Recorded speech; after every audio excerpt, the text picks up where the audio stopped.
শুভ সকাল বন্ধুরা, আমি প্রেমলিকা তোমাদের সবাইকে আমার চ্যানেলে স্বাগত জানাই। আশা করি আমার সকল বন্ধুরা যে যেখানেই আছো সবাই ভালো আছো। তো আজকে আমি সকাল থেকেই আমার কাজকর্ম শুরু করে দিলাম। দেখো, সকালে উঠেই আমি ঘর দুয়ারগুলো ঝাড় দিয়ে বার করে নিলাম। তারপর বাইরেটাও ভালো করে ঝাড় দিয়ে পরিষ্কার করে নিচ্ছি। এরপর যে পা মোছা চটটা আছে সেটার মধ্যে ধুলোগুলো নিয়ে ফেলে দিয়ে আসি। তারপর পা মোছা চটটাকে ভালো করে ঝেড়ে ঝুড়ে রেখে দিলাম। এবার আমি সোজা চলে যাব ঘর মুছতে। তো প্রথমে আমি বালতি আর কাপড় নিয়ে চলে এলাম। তারপর বালতি থেকে কাপড়ের জলটা নিংড়ে ভালো করে ঘরটা টিপে টিপে মুছে নেব। তো ভালো করে ঘরটা পরিষ্কার করে মুছিয়ে তারপর আমি বারান্দাটাও মুছে নেব। তো তোমরা সকল বন্ধুরা আমার ভিডিওটা স্কিপ না করে প্রথম থেকে শেষ পর্যন্ত দেখো।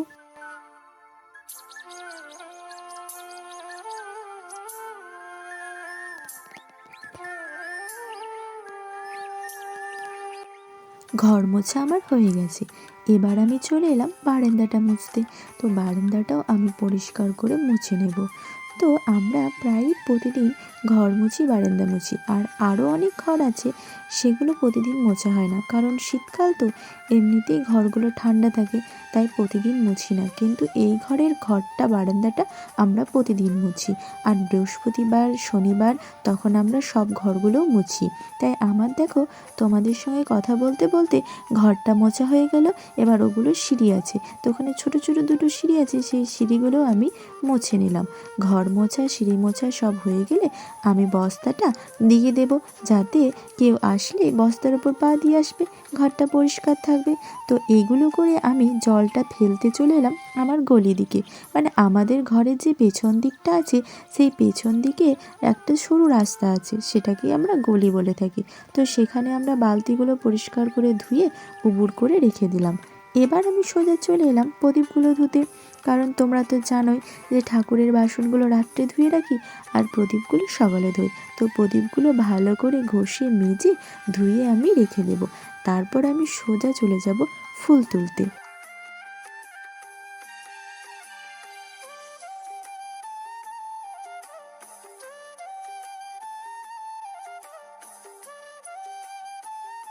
এটা হচ্ছে আমাদের সদর দরজা। তো সদর দরজাটা খুলে নিলাম। আর বাইরে দেখছো যে জল ছিটানো, এগুলো সব আমার যা করেছে, মানে আমার দিদি ভাই। তারপর দেখলাম বাইরে কোনো ফুল নেই। তারপর চলে এলাম ঘরে, ঘরের মধ্যে ফুল তুলতে শুরু করলাম। আমি যেই ফুলগুলো তুলছি এগুলো অনেকটা রজনীগন্ধার মতো দেখতে, কিন্তু রজনীগন্ধা নয়, মনে হয় যেন ঠিক প্লাস্টিকের রজনীগন্ধা যেমন হয় সেরকম। এই ফুলটার নাম আমার ঠিক জানা নেই, জানা থাকলে অবশ্যই তোমাদেরকে বলবো। তারপর আমি চলে এলাম ছাদের উপর। দেখছো নিচে গাছ লাগিয়েছি, সেই গাছগুলো বড় হয়ে একদম ছাদের ওপর চলে এসছে। তো নিচে তো কিছুই ফুল পাওয়া যায় না, ছাদের ওপর এসেই ফুল তুলতে হয়। তো আমি কিছু সাদা জবা, কিছু লাল জবা, কিছু টগর ফুল আর একটা গাঁদা ফুল তুলে নিলাম। তারপর অনেকগুলোই ফুল হয়ে গেল। বাইরে কিছুই ফুল পাওয়া যাচ্ছে না। এখন যা ফুল আছে তা আমাদের এই ঘরেই আছে। তো মারা যখন ফুল তোলে, একটু ভোরবেলায় তোলে, তো বাইরে ফুল পাওয়া যায়। তো আমার একটু দেরি হয়ে গেছে আজ উঠতে, তাই বাইরে একটাও ফুল পেলাম না। যা পেলাম তাই ঘরেই। দেখো অনেকগুলোই ফুল হয়ে গেল, আমাদের ঘরে অনেকই ফুল ফোটে। তো ফুল হয়ে গেল তোলা। তারপর আমি সোজা চলে এলাম রান্নাঘরে। রান্নাঘরে এসে আমি চা করে নিলাম। আর এই দেখো কত বড় বেগুন এনেছে, দেখেছো? এই বেগুন দিয়ে আজকে বেগনি করব। আর একটা খবর, সেটা হলো আমার মা এসেছে। তো দেখো সকাল সকাল মা উঠে জল নিয়ে চলে এলো মুখ ধোয়ার জন্য। আমরা সবাই মিলে এবার এই জলে মুখ ধুয়ে নেব। মা এসেছে এই একদিন হলো। তো মা কদিন থাকবে আমাদের এখানে, মানে শ্বশুর শাশুড়ি মশাই নেই, তো তাই মাকে বললাম কদিন আসো, দুদিন থাকো, তারপর ওনারা এলে তারপর তখন তুমি চলে যাবে।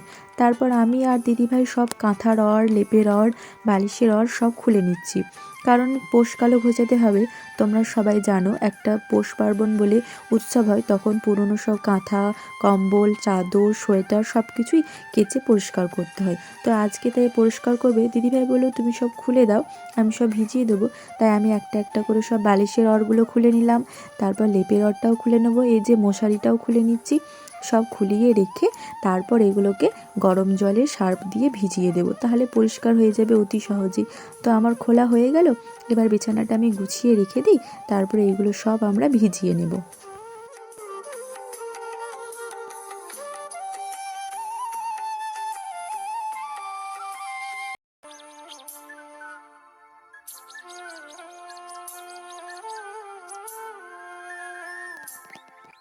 আর দেখো কত সব জড়ো হয়েছে, প্রায় 2 বালতি হবে মনে হয়। আর এগুলো আগের দিন সব কেচেছিল দিদিভাই, তো আমি সব এগুলো ভাঁজ করে সুন্দর করে রেখে দিলাম।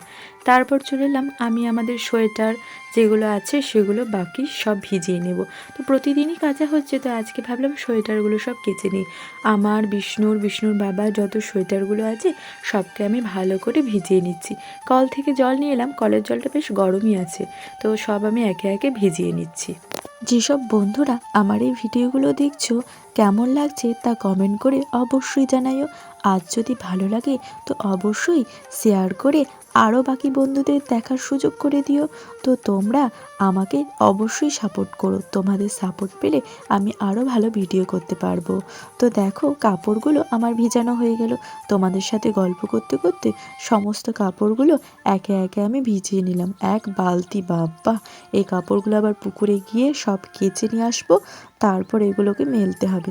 প্রতিদিন এত এত কাপড় কি বলবো, আর শীতকাল হওয়ার জন্য আরও বেশি কাপড় হচ্ছে। তো কাপড়গুলো ভেজানোর পর আমি এবার চলে যাব মুড়ি খাবার করার জন্য। তো দেখো বলেছিলাম যে বড় বেগুন আছে, তো বেগুনটা তো আমি কাটতে পারি না, তো মাকে দিলাম, মা বেগুনটা পিস পিস করে কেটে দিচ্ছে। তারপর আমি বেগনিগুলো করে নেব, আর এদিকে মাকে বসিয়ে দিলাম সবজি কাটতে। আমার কিছু বেগনিগুলো ছাঁকার পর মা বলল দে, বাকিগুলো আমি ছেঁকে দিচ্ছি। তো মা এবার বেগনি ছাঁকতে শুরু করলো। এই সুযোগে আমি স্নান টান করে চলে এলাম, আর কাপড়গুলোও কেচে মেলে দিয়েছি। তারপর দেখো এই যে আমি এবার ঠাকুরকে জল দিয়ে দিচ্ছি। এখন আমি তুলসী মন্দিরে জলটা দিয়ে দিলাম, এখানে ফুল জল দিয়ে তারপর আমি চলে যাব ঠাকুর ঘরে। তারপর ঠাকুর ঘরেও আমি পুজো করে নেব। এখানে আমার পুজো হয়ে যাবার পর আমি ঠাকুর ঘরে চলে এলাম। ঠাকুর ঘরে এসে সুন্দর করে ফুল দিয়ে ধূপ, তারপর প্রদীপ জেলে ভোগগুলো দিয়ে ফুল দিয়ে আমি সুন্দরভাবে পুজো করে নিলাম। আর এই দেখো মা আমাদের চালগুলো পাছড়ে দিচ্ছে। সে কি বলবে বলো, মেয়ের ঘরে এসেও কাজ করছে। সেই কথায় আছে না, ঠিকই স্বর্গে গেলেও ধান ভাঙে, সেরকম ব্যাপার। তো আমি করছিলাম, তো মা বললো না আমি করে দিচ্ছি দে, তাই মা করতে শুরু করলো। আর ওদিকে এসছে পিসুমণি, মানে আমার শ্বশুর মশাইয়ের বোন, তো তাকেও মুড়ি খেতে দিয়ে দিলাম। আর তারপর চলে এলাম এই গরুগুলো, বাবা নেই, সেই গরুগুলোকে খাবার দিতে হয় আমাদিকেই। বিষ্ণুর বাবা বাড়িতে নেই, তো আমি এই ফাঁকে গরুগুলোকে খাবার দিয়ে দিলাম। তো আজকের ভিডিওটা এখানেই শেষ করলাম, আশা করি তোমাদের ভালো লেগেছে। যদি ভালো লেগেছে তো অবশ্যই লাইক শেয়ার আর সাবস্ক্রাইব করতে ভুলো না।